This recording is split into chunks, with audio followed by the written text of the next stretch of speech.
What's going on, Jerome's beautiful Friday. Birds are chirping and stuff, and it's time for another Vikings news dump. He sees you when you're pooping. It's right here. So first up is from Pro Football Writers Association of America. Kevin O'Connell selected as PFWA's 2024 NFL Coach of the Year. Brad Holmes picked as NFL Executive of the Year, and Ben Johnson NFL Assistant Coach of the Year. So it is award season time, and the AP is of course the awards of note. They're the ones that go in the NFL honors, the Associated Press. But Pro Football Writers Association, nothing to sneeze at. So it's a good honor here from Kevin O'Connell. Also, I do have beef with Brad Holmes. Like, Brad Holmes is a great GM, but a lot of his moves did not happen this year. You know what I mean? So, like, drafting Aiden Hutchinson and Gibbs and Laporta and Brian Branch and whatnot, all those happened multiple years ago. What was he done this year?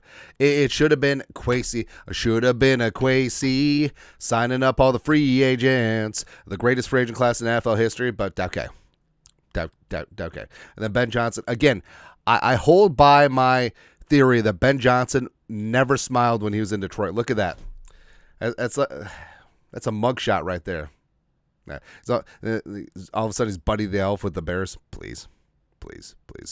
Speaking of the awards of note, so the finalists for some of the AP awards, the AKA NFL honors, were announced on Thursday. Kevin O'Connell is, of course, the finalist for Coach of the Year. He should win. Because screw stupid ass Sean Payton, Dan Quinn. It's a regular season award. Andy Reid is great, but it's not who is great. The award is not for who is the best coach, who does the most with the least. That's what Kevin O'Connell has done this season with the lowered expectations. And Dan Campbell, if he wins, the fix is in, because the Lions were supposed to be good. The Lions were supposed to have the 1 seed. The Lions were supposed to be everything, right? But the Vikings were supposed to have 6.5 wins. So I'm not saying, I'm just saying. Yeah. Also, assistant coach of the year, Flores is on there. Ben Johnson's probably going to get it. Maybe Aaron Glenn. Maybe Fangio. Maybe Joe Brady. Maybe, who knows. Yeah. And, of course, comeback player of the year. So this one's interesting because they changed the guidelines for comeback player of the year, where a player has to come back from injury or illness. So you can't just be like, you were ass, thank you, then you were good. And so Darnold is listed as a finalist. I bet you a lot of people voted after Week 17, the Packers game, because I think things greatly shifted after Week 18. So it wouldn't shock me at all if Darnold wins. I mean, DeMar being on this list, so he came back from dying last year and played some special teams last year, but now he bust out and he's fantastic again. So great. Is this a makeup call? Because he was supposed to win last year, but they voted for Joe Flacco. So they just wanted to stuff the ballot box. Don't know. But Darnold, like I said, I think a lot of people voted after Week 17. I bet you Darnold got some MVP votes as well.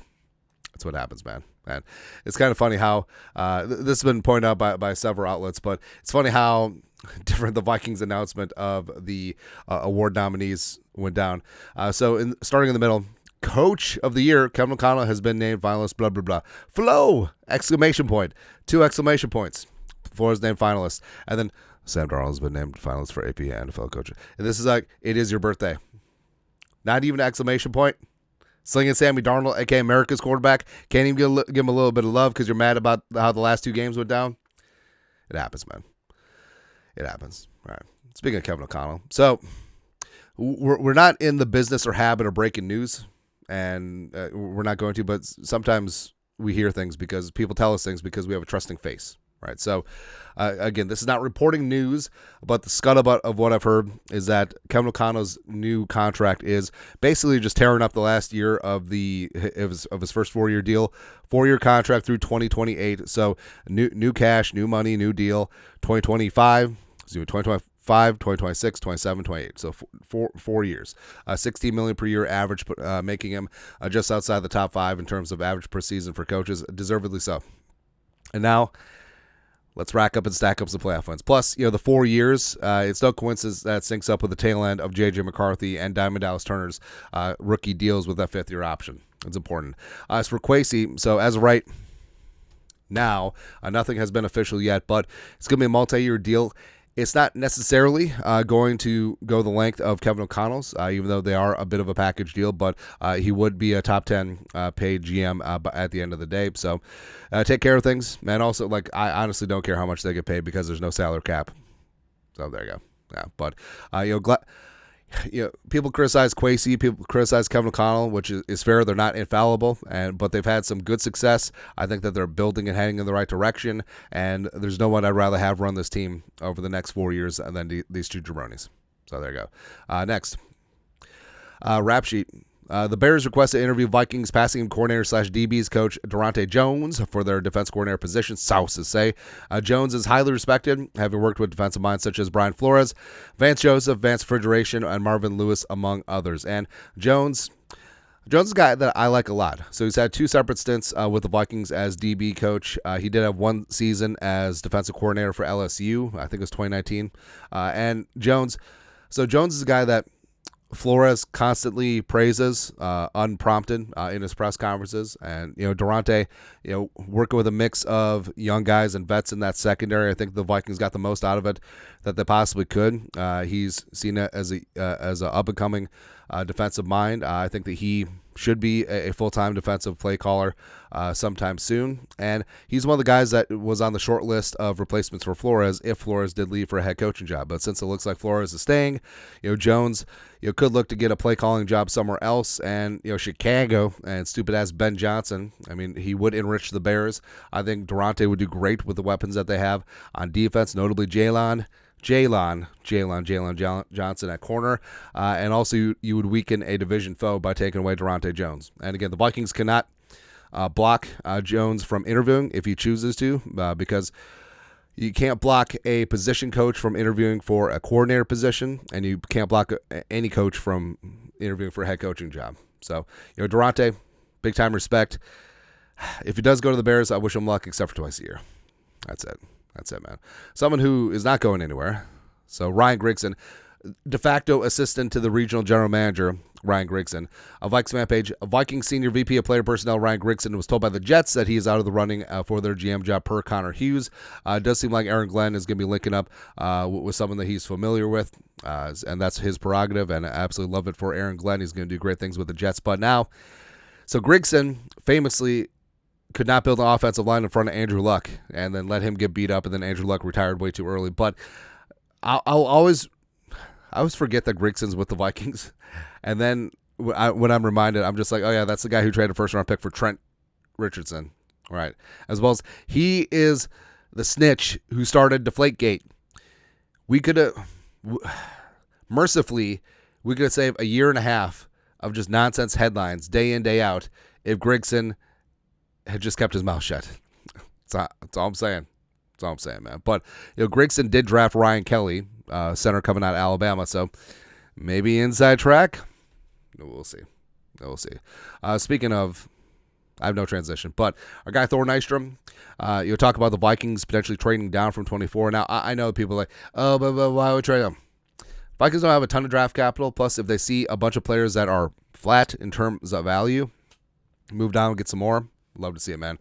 This is from Thor. An example of the kind of trade package the Vikings could expect if they trade down from 24. So this one is involved with the Raiders, and Thor has his own point system for draft picks. There's lots of really good ones out there nowadays. P.O. Spielberger's really good. But the Vikings pick 24 is worth 237 points. The Raiders come up and offer 37 at the beginning of the second round, 68 beginning of the third round, 178, and then a 2025 sixth round pick. That value goes up to 248. So the Vikings would drop down 13 spots out of the first round, so don't get that fifth year option. But as we said, like, this draft is going to be set up where it's going to be kind of flat in terms of a plateau of talent from, say, 20 to 70. There's going to be some really damn good players in that mix. If the Vikings want a couple swings of the bat, we'll be more than fine with it, especially if they have a guy at 24 that they don't have their guy. They're fine with 5, 10, 15 players at 24. Maybe it would make sense for them to trade down and a team comes up. So obviously it's very early in the process. This isn't going to be like Kwesi trading with the Texans last year to get into the back end of the first round and set up an extra move. I think if the Vikings do trade down, it'll be whilst they're on the clock. And the Vikings draft party is just going to be like, whatever. We got a 1, 3, 5, 5, and a 7, whatever. And then they trade down from 24. They don't draft on Thursday night. It's exactly what's going to happen, man. It's kind of funny. So also kind of funny. This Liam Coen Jaguars saga is wild. So by the time you're watching this, he may have signed with the Jaguars to be their next head coach. I think he's the odds-on favorite right now. But the latest, Jordan Schultz, breaking, the Jaguars and Liam Coen are in active negotiations, and barring anything unexpected, he will be the team's next head coach. Multiple sources tell NFL on Fox. A massive turn of events in Jacksonville. So our guy Ari, Mario, My Sports Update, had a good summary of this. To recap this unprecedented situation, Liam Coen was the Jaguars' top target for head coach position. He was set to interview on Wednesday, but then withdrew his name, mainly because Trent Baalke was there, and he didn't want to be there. The same thing with Ben Johnson, same thing Aaron Glenn. They didn't want to interview or take the Jaguars job if Trent Baalke was going to be the GM still. Right. The Bucs then offered him an extension to become one of the highest-paid coordinators in the league. They're like, okay, We'll keep you happy because Coen, as OC of the Bucs for one season, did some really good things with Baker and company. The Jaguars bugged out and fired GM Trent Baalke. They reached back out to Coen, asking if he would reconsider. Coen hadn't signed his Bucs contract yet and started engaging with the Jaguars again. Now Coen's at the Jaguars facility trying to finalize a deal. Meanwhile, the Buccaneers can't get in touch with him. Absolutely bananas. And it continues. Rick Stroud, beat writer for the Buccaneers. To be clear, the Liam Coen contacted head coach Todd Bowles around 5 p.m. Thursday. He said he had been with one of his kids who had taken ill at a doctor's office. He mentioned the Jaguars situation only briefly, saying he wanted to look back into it. Now, I don't know. This is like the dog ate my homework situation. So was he at the Jaguars facility or was he at the doctor's office with his kid? Either way, you don't have to make up an excuse. Like, honestly, if you hadn't signed the extension, I feel like the Bucs understand that the business is the business, but just completely straight up lying to your boss, Todd Bowles, or previous boss, probably not future boss anymore. You're lying in a spot where you don't need to lie, right? Because I feel like if Coen was completely upfront with the Buccaneers and the front office and Bowles and just be like, hey, circumstances change in Jacksonville. I appreciate the offer, but I want to explore this further. I think that they would fully understand that. But now it is just done and dusted, and there's gonna be bad blood. It's gonna happen, man. Just get wild. All this over Liam Coen, by the way, a guy who has 1 year of OC experience in the National Football League.